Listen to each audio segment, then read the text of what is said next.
want the fan for a second? The fan.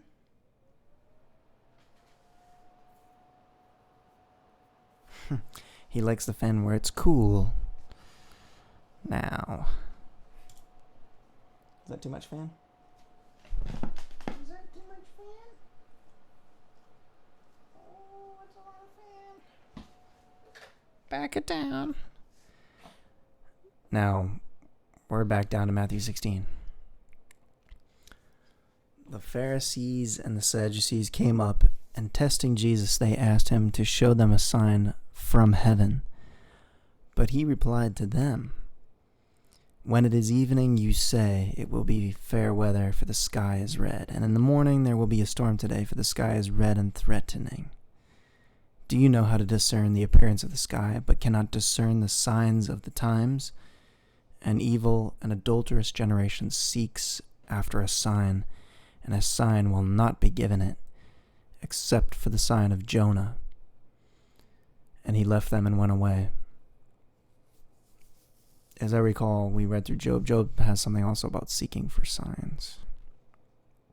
And the disciples came to the other side of the sea, but they had forgotten to bring any bread, and Jesus said to them, "Watch out and beware of the leaven of the Pharisees and Sadducees."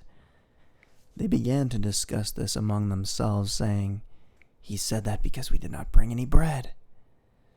But Jesus, aware of this, said, "You men of little faith, why do you discuss among yourselves that you have no bread? Do you not yet understand or remember the 5 loaves of the 5,000 and how many baskets full you picked up? Or the 7 loaves of the 4,000 and how many large baskets full you picked up? How is it that you do not understand that I did not speak to you concerning bread?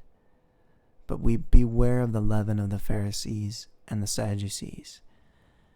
Then they understood that he did not say to beware of the leaven of bread, but of the teaching of the Pharisees and the Sadducees. Now, when Jesus came into the district of Caesarea Philippi, he was asking his disciples, "Who do people say that the Son of Man is?"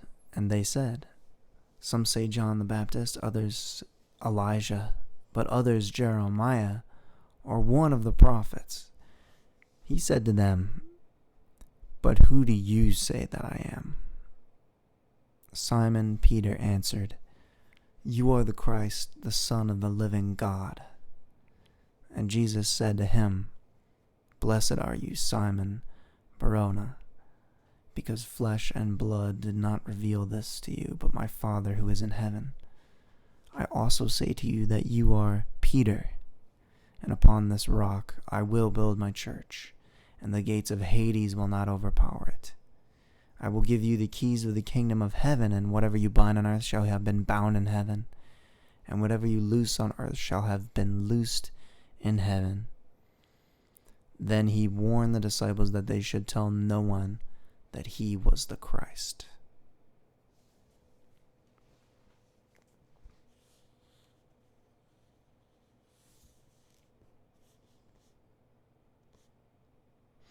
So, Dr. MacArthur, the word Peter, Petros, means a small stone.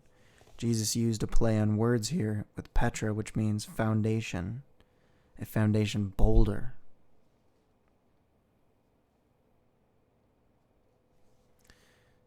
Since New Testament makes it abundantly clear, Christ himself and alone is both the foundation and the head of the church, it's a mistake to think that he's giving either of those roles to Peter.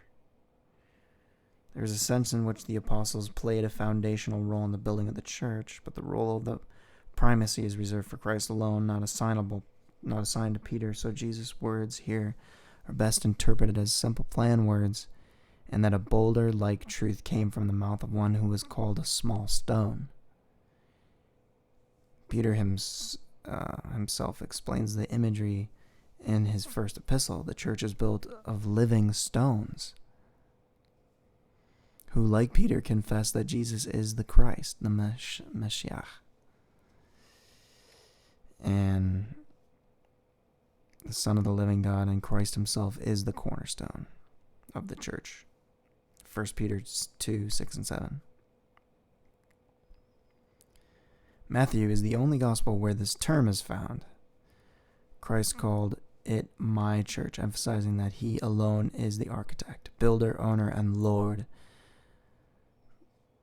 The word for church means called out ones, ecclesia.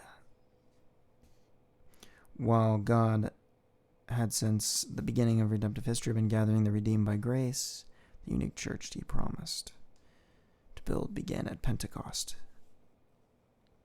Okay.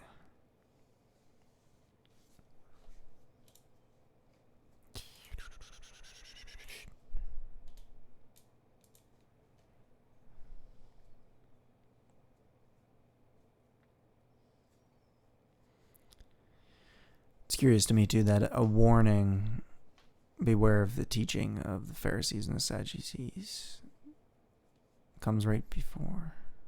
So Jesus, Simon Bar-Jonah, for flesh and blood hath not revealed it to you. And I say unto thee that thou art Peter, and upon this rock I will build my church, and the gates of hell shall not prevail against it.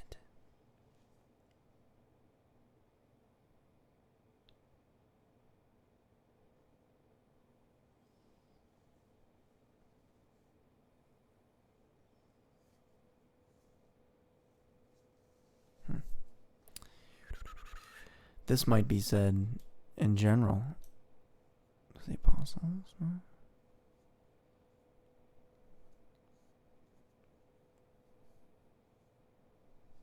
So from that time forth began Jesus to show unto his disciples how that he must go unto Jerusalem, suffer many things of the elders and chief priests and scribes, and be killed, and be raised again on the third day.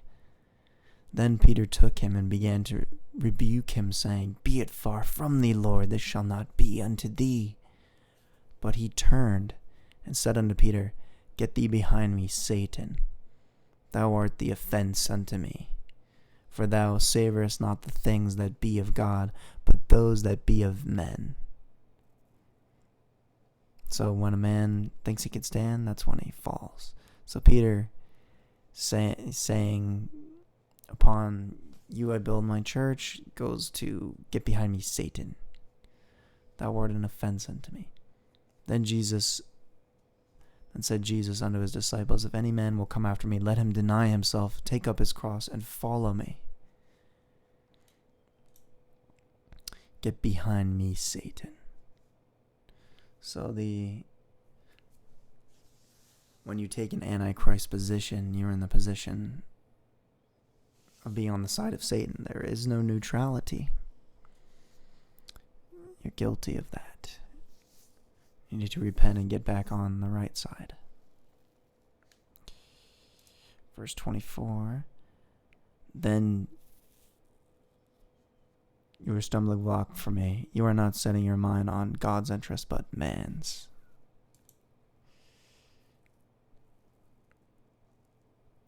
Thou savorest not the things that be of God, but those that be of men. I think the King James says it a little better there. Verse 24, Then Jesus said to his disciples, If anyone wishes to come after me, he must deny himself and take up his cross and follow me. For whoever wishes to save his life will lose it, but whoever loses his life for my sake will find it. For what will it profit a man if he gains the whole world and forfeits his own soul? Or what will a man give in exchange for his soul?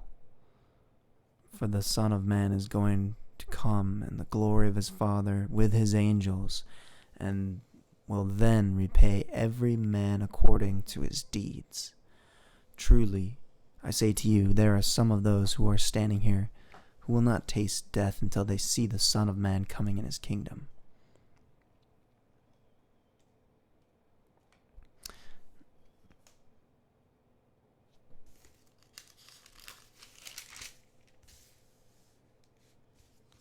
Now, 28.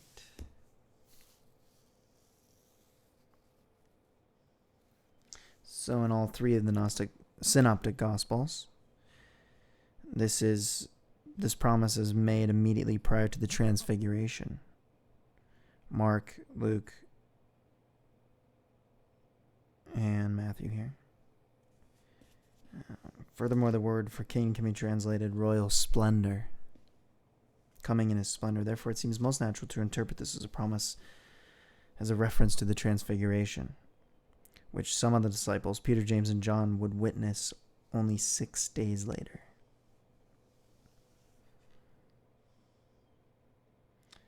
And that starts off chapter 17, 6 days later. Very interesting. But going back,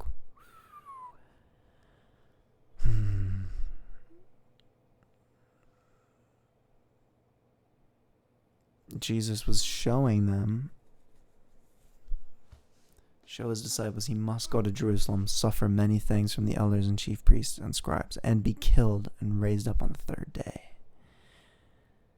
Peter said, "No, be that far from me, Lord, that shall never happen to you." But he turned and said to Peter, "Get behind me, Satan. You are a stumbling block for me, for you are not setting your mind on the God's interest, but man's. Now savor us not the things that be of God, but those that be of men." Then said Jesus to his disciples, "If any man will come after me, let him deny himself, take up his cross, and follow me.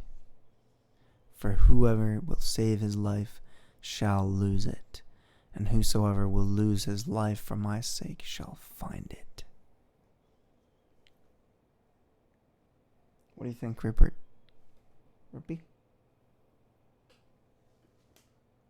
His little foot's hanging off. His little foot hanging off the bed. And that's the Aaronic blessing. Yevarechacha Adonai vishmarecha. Ya'er Adonai pana alecha vihonika. Yisa Adonai pana alecha v'yasem lecha shalom. May the Lord bless you and keep you. May he cause his face to smile upon you and be gracious to you. May he lift up his countenance towards you and give you shalom. Peace, completeness.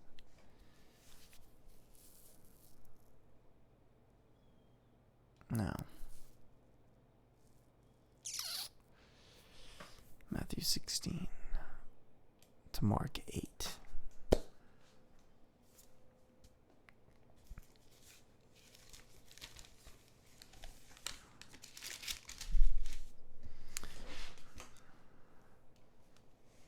Right. In those days, when there was again a large crowd and they had nothing to eat, Jesus called his disciples and said to them, "I feel compassion for the people, because they have remained with me now 3 days, and they have nothing to eat. If I send them away hungry to their homes, they will faint on the way, and some of them have come a great distance." And his disciples answered him, "Where will anyone be able to find enough bread here in this desolate place to satisfy these people?"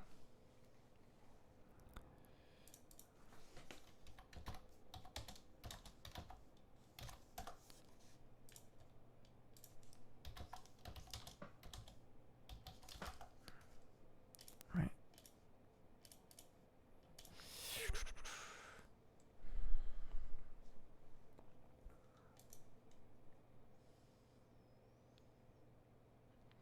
Well, anyone would be able to find bread in this desolate place to satisfy these people.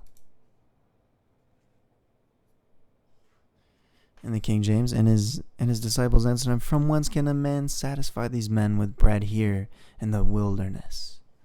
And he asked them, "How many loaves have ye?" And they said, 7.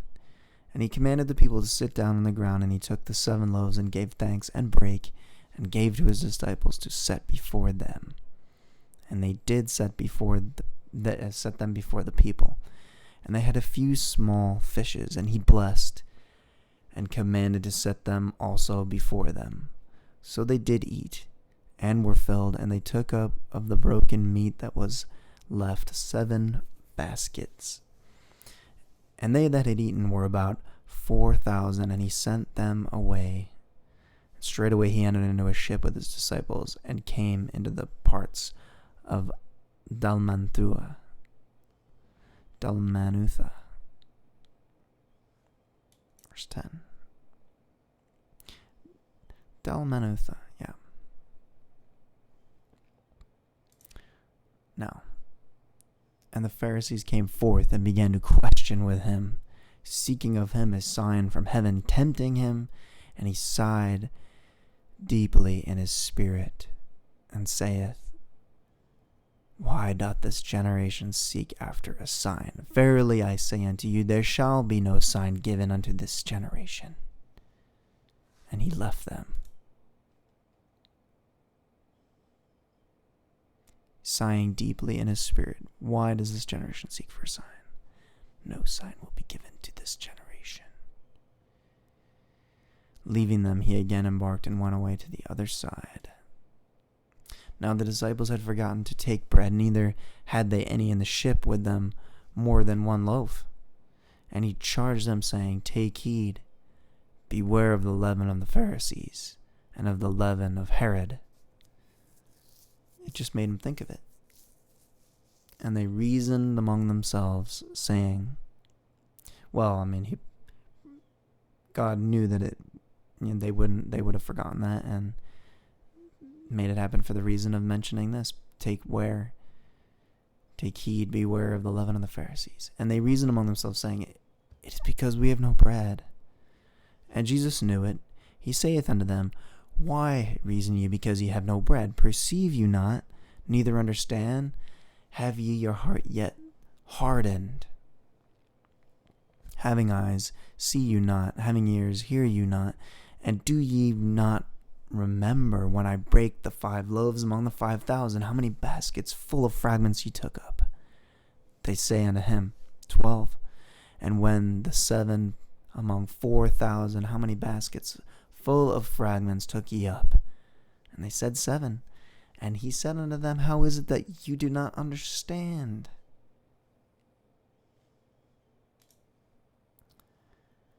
And he was saying to them, Do you not yet understand? And they came to Bethsaida, and they brought a blind man to Jesus, and implored him to touch him. Taking the blind man by the hand, he brought him out of the village. And after spitting on his eyes, and laying his hands on him, he asked him, Do you see anything? And he looked up and said, I see men, for I see them like trees walking around. Then again he laid his hands on his eyes, and he looked intently, and was restored, and began to see everything clearly. And he sent him to his home, saying, Do not even enter the village. Jesus went out, along with the disciples, to the villages of Caesarea Philippi, and on the way he questioned his disciples, saying to them, Who do people say that I am? They told him, saying, John the Baptist, and others say Elijah, but still others, one of the prophets. And he continued by questioning them, But who do you say that I am? Peter answered and said to him, You are the Christ. And he warned them to tell no one about him. You are the Messiah. You are the Messiah. And he began to teach them that the Son of Man must suffer many things, and be rejected by the elders and chief priests and the scribes, and be killed, and after 3 days rise again. And he was stating the matter plainly. And Peter took him aside and began to rebuke him. But turning around and seeing his disciples, he rebuked Peter and said, Get behind me, Satan, for you are not setting your mind on God's interests, but man's. And he summoned the crowd with his disciples and said to them, If anyone wishes to come after me, he must deny himself and take up his cross and follow me. For whoever wishes to save his life will lose it, but whoever loses his life for my sake and the gospel's will save it. For what does it profit a man to gain the whole world and forfeit his own soul? Forfeit his soul. For what will a man give in exchange for his soul? For whoever is ashamed of me and my words in this adulterous and sinful generation, the Son of Man will also be ashamed of him when he comes in his glory, when he comes in the glory of his Father with the holy angels.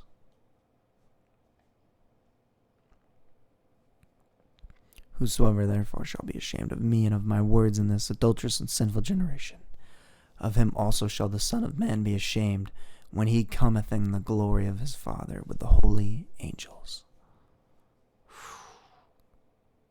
Yes. Time. Let's Mark 8.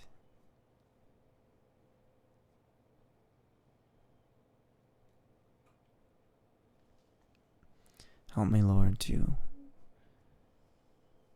absorb the words. Let them sink into my heart deeply.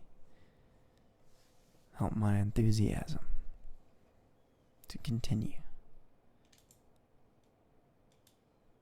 Well, there we go. That was Matthew 16 and Mark 8. Good night.